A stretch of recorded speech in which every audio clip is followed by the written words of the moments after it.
been a premium.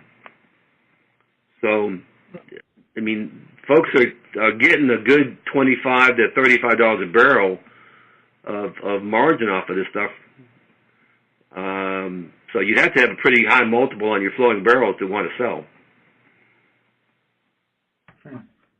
What would you say kind of the typical price or valuation would be on kind of a flowing barrel, I guess more recently and historically? Well, the value per foot, good question. Honestly, it varies on the price of crude. Which makes sense. Yeah.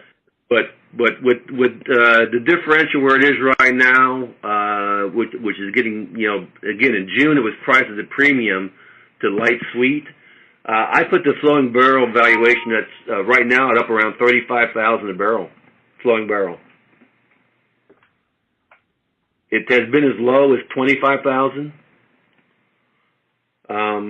And of course, when we had that peak of $80 oil, that pushed it up to pushing $40,000 a barrel.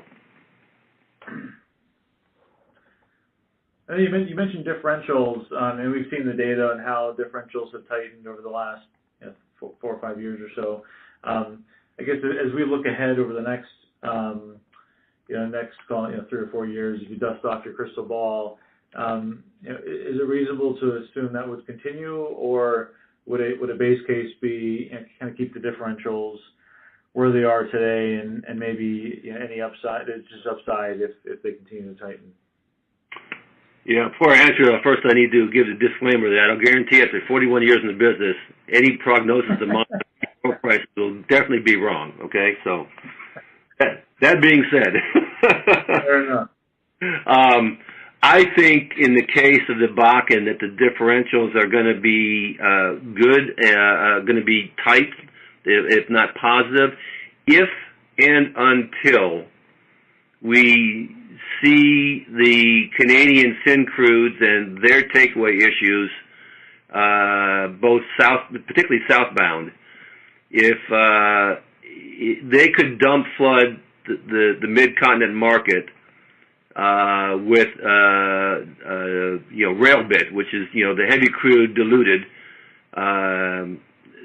That if that were to happen, I think it's a year or maybe 2 years out.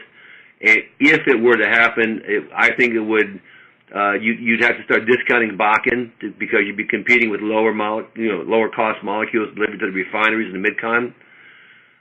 So I'm pretty flat on pricing on differentials, but I watch closely what's going on with the Syncrude stuff because I think that has the ability to cause some of that spread to start to widen if there happens to be a flood of that coming into the Mid-Continent.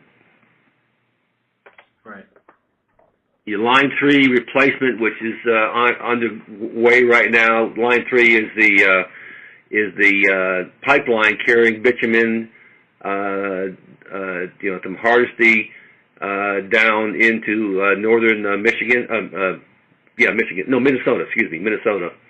Anyway, that's another 8 to 12 months to finish construction in theory. So again, I'm pretty comfortable for a period here, but it's something you need to watch closely because it could change rapidly. Right. The other thing that could affect this in about 2020, 2021 time frame is the associated gas production, guys. Gas production, as well as, water, as I said, is increasing slightly, but gas production on a ratio basis is increasing at a faster rate, which is normal depletion mechanism for these reservoirs. Nothing surprising about that. But there's about $3 billion of gas gathering and compression projects under construction right now.